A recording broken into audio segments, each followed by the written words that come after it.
Hi, my name is Tone and I run a chiropractic clinic called Lux Yard Clinic.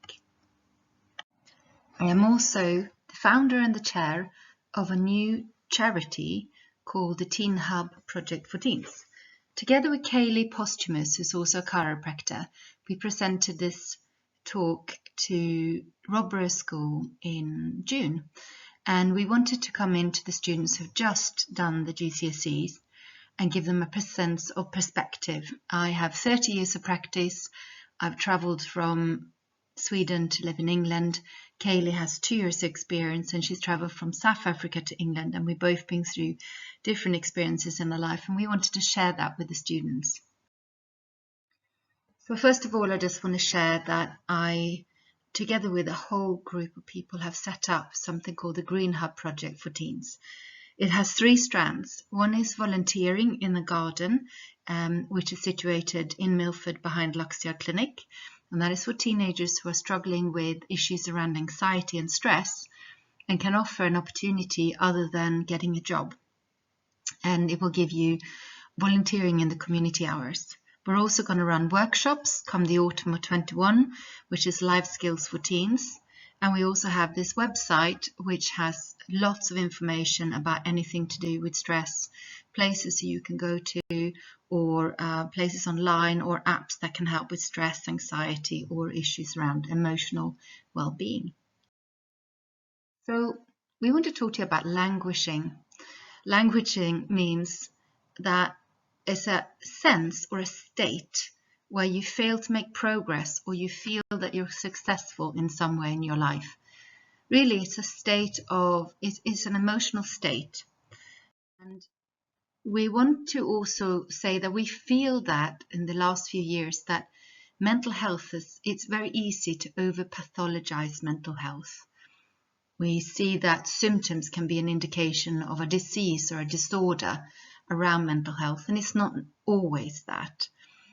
However, languishing is a completely normal response to current circumstances, i.e. meaning circumstances that are out of your control, such as the pandemic, which is what happened to all of us around the globe. And it's not something of our own doing, it's something that's happened to us, and we have reacted to it because it's gone on for such a long time, and it's been out of our control, and it's going on and going on and going on.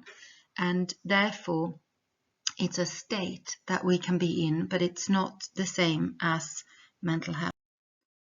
So we would like you to get a pen and paper, so perhaps pause this recording. We would like you to, number 1, write down, how did you feel when the lockdown happened in 2020 and you were, as a student, having to work from home and try and figure out how to do Zoom, and that possibly didn't work for you, couldn't see your friends, couldn't be social. And then we would, at number 2, like you to write down how you feel right now when we're a year down the line and you've been able to go to school since perhaps middle of March, but how do you feel right now? And feelings and emotions are quite different. So emotions are associated with bodily reactions that are activated through neurotransmitters and hormones released by the brain. Feelings are the conscious experience of emotional reactions. So it's quite interesting to start looking at neuroscience and how we can start feeling things actually through neurotransmitters, because that can make a big difference to your feeling of control. So what do you think this could be? We put this up in the class and wondered what the students thought this could be. I personally thought it was a piece of hair on a microscopic level, but what could that be? It is the stalk of an apple, and the idea is that it's all about perspective. The next picture we have here is also interesting to look at. What could this be? A lot of people felt that this could potentially be a pepper, or a bell pepper, but actually it's the lid of a Coca-Cola bottle. So when you're looking at something at a bigger scale, we have a feeling of it from one perspective, and when you look at a smaller scale, we get a different perspective. And life is all about perspective, and we feel that when we are struggling or languishing, we could sometimes be stuck in one perspective, and sometimes it's good to take a step out of that. Here's another one, and this was interesting. We had lots of thoughts and discussions about this. Cotton, string, but actually it's the string of a tea bag.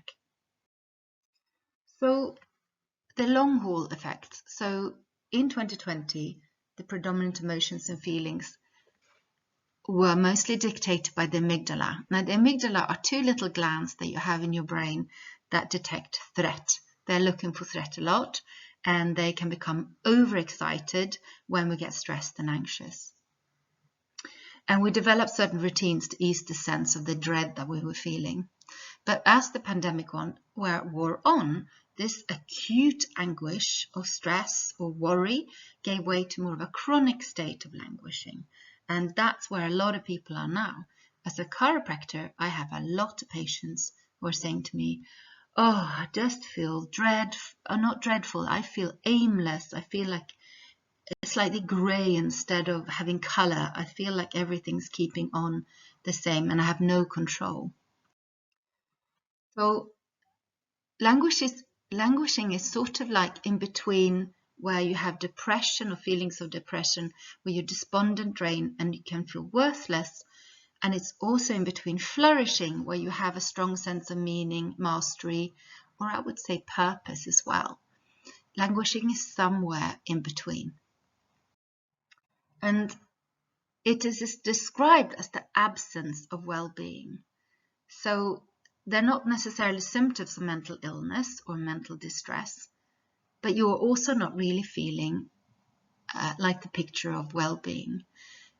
A lot of people say there's a sense of stagnation, of emptiness, and some of the feelings could be lack of motivation, loss of focus, joyless, hopeless, indifference, and aimless. And if you feel that you felt this through the last year, you could potentially have just been languishing, and as a result of the length that this has been going on since the start of the pandemic. And we hope this gives you some sort of hope that, okay, I am simply reacting completely normally like most people are doing across the planet. And I can get myself out of this. But the big deal is that if you're languishing, you're 3 times more likely to cut back on work or maybe not work in whatever it is, studying or working as you could do. And it is more common than depression. And long term, it's potentially more risk than mental illness. And that's why we want to talk about this, because we feel that if you understood this now, you could do something about it. You can say, okay, I'm going to put a stop right now. I'm going to put the pause button on and I'm going to get a strategy moving forward. And the danger is kind of the unawareness. So people aren't talking about this as a symptom of languishing or a state of languishing. You maybe don't notice the slow dulling of delight, or your drive might be dwindling. Some people they might not catch themselves slipping slowly into solitude. I have a lot of people in the older ages who are not really feeling confident going out because they now got used to staying home. That's a classic insidious symptom. You might become indifferent to the indifferent. And one best strategy for managing this is to actually name it. And in mindfulness, we talk about naming it and taming it. So when you feel these feelings, it's worthwhile writing them down and naming them, because that can give them less of a power. And one antidote to languishing is to look at something called float, or a state of mind state called flow. And it's an elusive state of absorption into meaningful challenge and emotional resilience. So we talked to students about this and asked them, and initially a lot of students didn't really know what we meant or what it was, because it's not necessarily talked about at home. But it could be an activity where you're absorbed. So doing jigsaws, that's a fantastic antidote to languishing. Doing some sort of craft, arts and crafts, or knitting and so on. Gardening is a fantastic opportunity for flow. Walking in nature, looking at that sunset, playing an instrument or listening to music, hanging out with good friends where you can be yourself and laughing, and being absorbed in an activity where you simply forget time and your surroundings. That is a state of flow. And what is believed is that when you put yourself in a state of flow, it gives your brain a chance for a pause. It stops, and it stops all those circling thoughts that you have going around in your head, round and round and round, and or no thoughts at all. It just gives your brain a pause, and your brain then gets a chance to settle, and your amygdala gets a chance to settle, and the chemicals in your brain change. So we're all about neurotransmitters and chemicals, and if we start understanding them, we can also help to manage our feelings. Resilience, working on resilience is really helpful. So what is resilience? Well, it's the ability to bounce back when you encounter a challenge. So being able to get up again when you've fallen, like that bouncy ball that you had as a child. It bounces down on the floor and it comes back up again. Finding solutions to impossible tasks. And really important is getting help. So when you're at school, whatever age you are, and specifically if you go into sixth form, you need to take charge of getting help. And when you ask for help, your teacher will think, aha, this student wants to learn.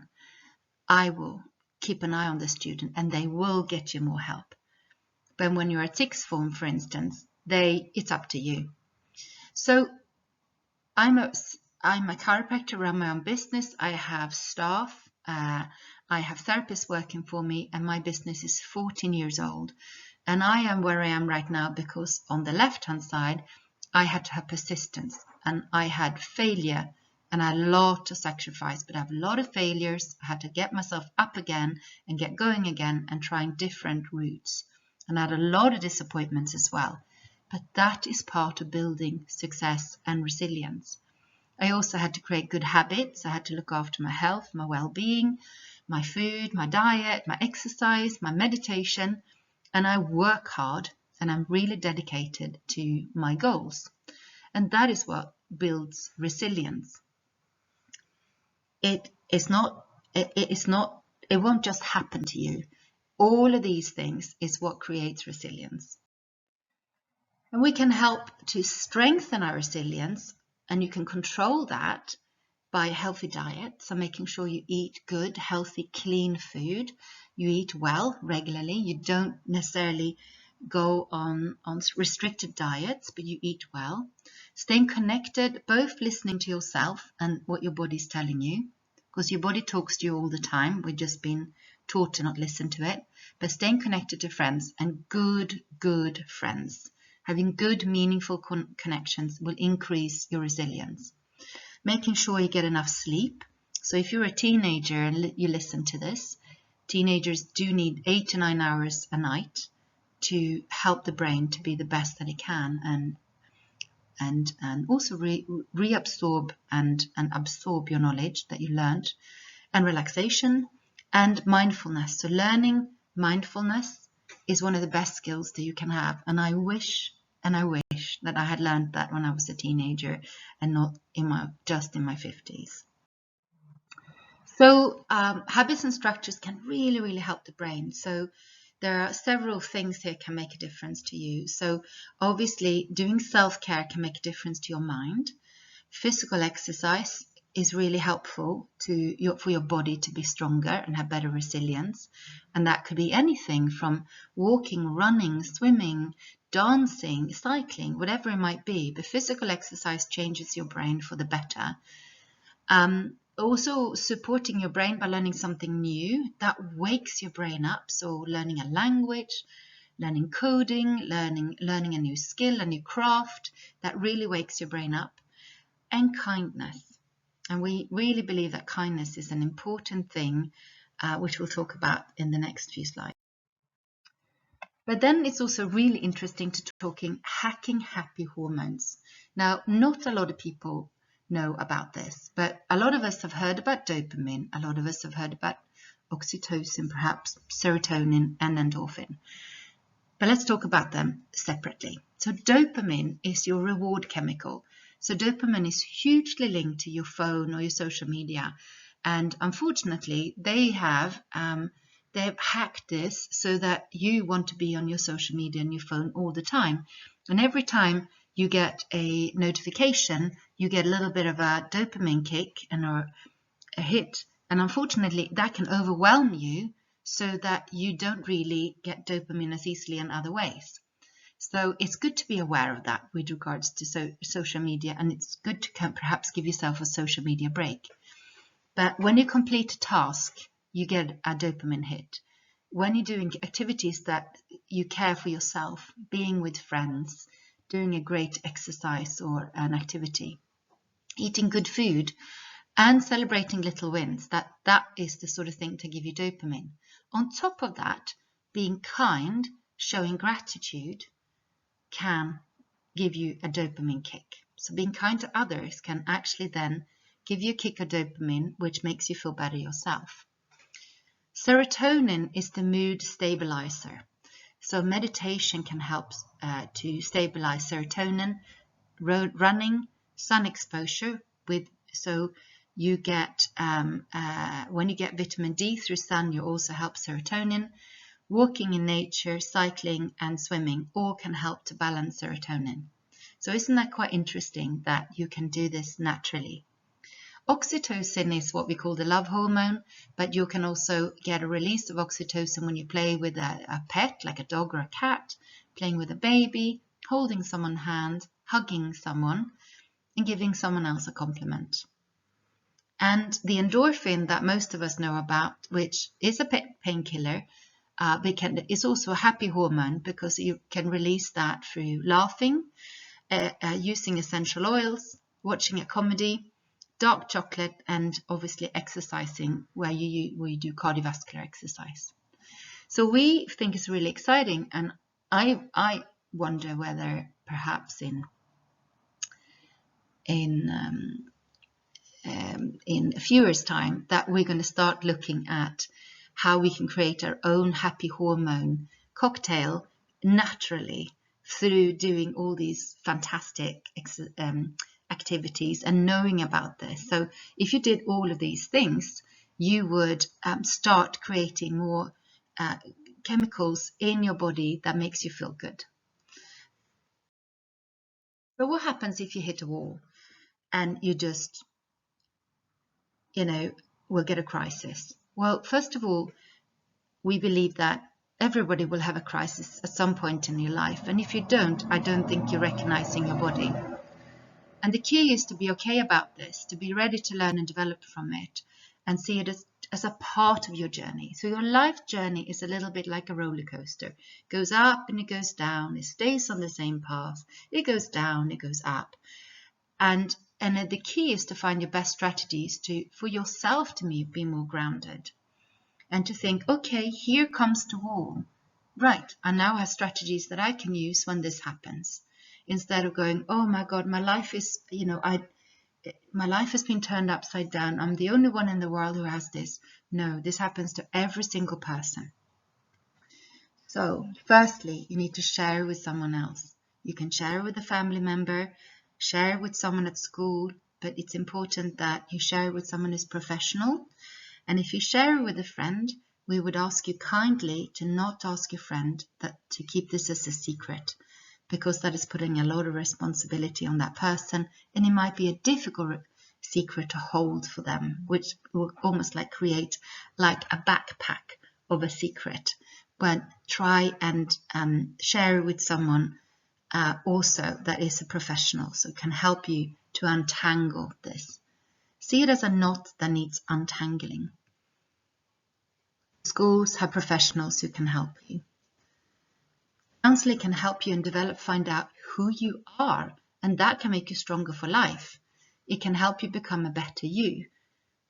It is wise to get coaching or counseling to have better strategies for life. So it's not just necessarily for when we have a crisis, but as a person who's 55 and I lived quite a bit and I've been through a lot, all the people I know who have had crises and have had help are much more resilient and stronger, and they can handle life better. Write a journal. So when you get all these knots, life knots, out of your head onto paper, it will then hold less negative energy for you, and it will help you to get what we talked about before, a perspective. It will see it from a different point of view. We highly recommend that you look into doing meditation or doing yoga, or getting breathing through yoga, or doing deep breathing through either meditation or breathing exercises. This is the scientifically most effective way to change your brain from a stress state to a more grounded state. Walking in nature, the forest bath effect.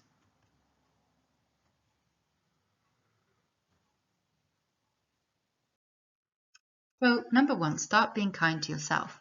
Why is that important? Well, you're the only one who can be you. You're the only one who can live your life, and nobody else can live it for you. So you have the responsibility to say, right now, my life needs a bit of shifting. It needs a bit of untangling. I need to sort myself out. I need to find strategies for me. Nobody else can do it. How can you nourish your body? Could you do it through drinking more water, getting better sleep, eating good food, exercise, and potentially looking at posture as a way to improve your resilience? So, there is lots of really interesting research showing that when we have an open and a closed posture, it can change how we feel about ourselves and how we feel about the world around us. There's some research that has been done around the world where they put people into a closed posture, i.e. slouching your spine, slumping, shoulders rolling forward, head tucked down. And when people have been put in this position without knowing what that meant, when things have happened to them and they've encountered situations, they have experienced it more negatively and also remembered it more negatively. Whereas when they've been put in a more open posture, they have remembered it more positively and they've experienced it more positively as well. You will also breathe more deeply, which helps to calm your brain. And we know now that you have two nervous systems that balance you, the sympathetic and the parasympathetic. And the parasympathetic is the more calming nervous system. And there are receptors at the bottom of your rib cage and bottom of your lungs that stimulate your parasympathetic and calming nervous system. So if you learn to breathe deeply by having a better posture and doing yoga and breathing exercises, it will stimulate your calming and more confident nervous system. Whereas when we stress, we breathe more predominantly in our upper ribs and our upper lungs. So it's worth going in and really thinking about this. And we say, fake it till you make it. So start sitting more upright. And not only are you looking after your joints and your spines and your muscles and strengthen them, but you may also start to experience world differently, the world and what happens around you differently by being more upright. Then be kind to others. So start with yourself and then be kind to others. And what we believe is that when you truly help others out, you learn social skills for life. Then you also release dopamine in your brain, which we talked about before, is happy hormones. And you become the person you actually would like to hang out with yourself. Start working on yourself, how you authentically can be a person who thinks more about others, is more kind, doing things for others. And if you find this difficult, start with small things. Say thank you for dinner. Thank you when someone gives you a lift. Thank you when someone does something for you. Just start with that. Start showing gratitude and then kindness. Can I help you with this? Can I help you? Is there anything I can do? Or giving someone a compliment. Instead of thinking about it inside, share a compliment with someone. I really like what you're wearing today. You're looking great today. Oh my gosh, I like your hair today. Small compliments, acts of kindness and gratitude will help your social skills. And guess what? You will become more employable in the future. Potentially, it will not only give you potentially a job, but maybe even a promotion. So isn't it interesting that being kind will increase social skills and have a ripple effect beyond that. And then we believe that being kind to yourself, being kind to others, and build your tribe, build your connections, your social connections, who you hang out with, who inspires you to be motivated and inspire you to work harder and better yourself. So they say that you are a reflection of the 5 people that you hang around. And, if there are people that you look up to, you're inspired by, that will then motivate you to be like that. It can also be the other way. But also the people you hang out with, if they are good connections, they will make you safe. That will make your amygdala feel calm and your brain to be calmer. So if you can't see your friends in person because of isolation or quarantine or whatever, talk to them online. But as soon as you can see them in person, it's the seeing them face to face that makes the real difference to your connectedness and your brain calmness. And I would say choose very wisely who your non-competitive supported tribe is. Because you will find friends through life, but if you can make this a thread for life, having friends that are supportive, friends that make you feel calmer, friends where you make a difference to them and they make a difference to you, and where that is an equal, then that will be a massive learning for life. And when you do journaling, I would highly recommend anybody to do journaling and practice optimism and gratitude. So every night, just have a piece of paper or a booklet or a pad of paper by your bed, write down 3 things that day that was positive.